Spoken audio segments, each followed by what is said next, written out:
Hi everyone, it's me, Zoe. So I'm going to do two videos. This is going to be the first one, obviously. But this one is going to be about going to the doctor if they don't listen to you. It's becoming quite a big problem. So I just wanted to address it and give you some advice. So I'm not saying that this is going to be the way to do it, but hopefully by giving you this advice, it will help you with your doctor. So it is a little bit of a problem where doctors aren't listening to people that are going in with fibromyalgia symptoms. So it's really awkward for me at the moment because the two videos that I want to do are interlinked. So I don't want to keep drifting off into the other subject. So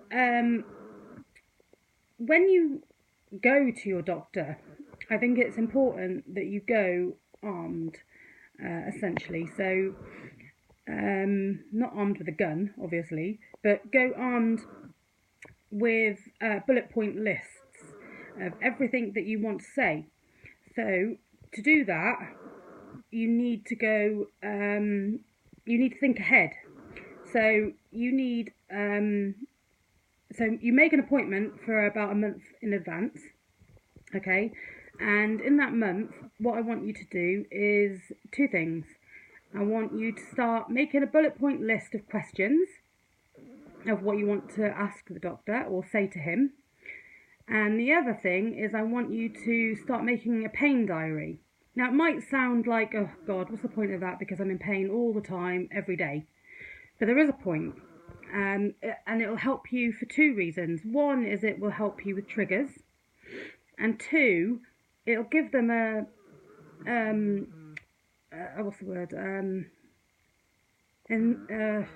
thing into your life, an actual, I can't think of the word, but a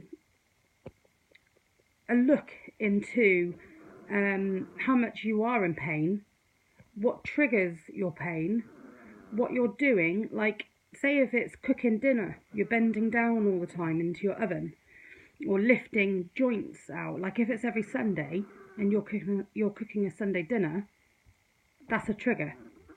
Or say if it's I don't know, you've walked the dog and then when you get in you're in pain, well, it's walking the dog.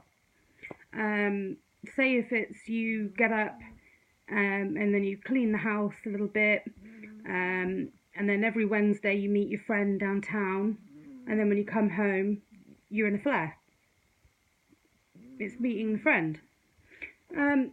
It'll give you an idea of what's upsetting you or getting you into a flare, or without realising it. Maybe you don't know. Well, I mean, I don't know. I forget all the time. It's hard to, people say about pacing, but I forget constantly. So it's hard to actually know what triggers you and what, how to sort of plan your life. And when you have fibromyalgia, these things are quite important because otherwise you're going to live constantly in pain and fatigued. So we do need to have some kind of diary so we know what triggers us. So from today, that's the first thing that I want you to do. Book an appointment for a month with your doctor. And then I want you to buy a diary and I want you to start logging what you've been doing and when your pain starts.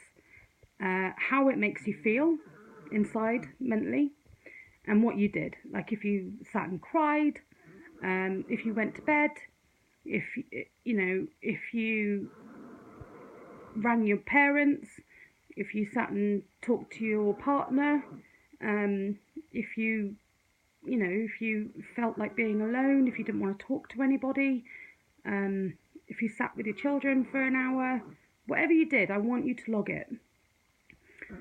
So that's what I want you to do, okay? Start logging everything, and I think things will become a lot clearer for you. and things that you didn't realise, just maybe little things that all of a sudden you think, wow, okay, maybe if I stop that, things might start improving. But anyway, that's what I want you to do. Start doing a pain diary, okay? With your questions for your doctor, everything that you want to ask them, I want you to write it down in bullet points. So first bullet point, question.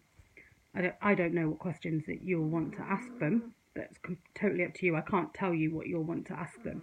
But whatever it is, I want you to bullet point them and in big, clear, bold writing.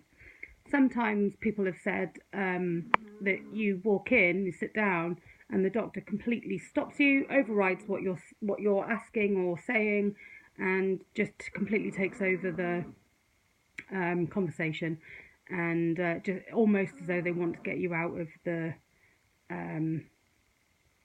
consultation room, just to sort of, they feel like they're completely disinterested, which isn't good enough. I'm not having that anymore. We need to put up a fight, and we're not, that's not good enough. That's not good enough treatment. So we need to get strong. That's what we need to do. And hopefully by watching this and getting this little bit of advice, that's what we're going to do. The third thing is, security in numbers. So take a friend with you, or your partner, or your mum or dad, or someone who you feel comfortable and safe with, someone who you feel maybe a little bit stronger with. Mine always used to be my dad. If I ever felt weak, or I just needed that little bit of strength behind me, a little bit of strength behind me, I used to take my dad with me. So that's what I want you to do. Take your dad with you, or someone with you who can do that with you. Thank you for watching. Bye bye.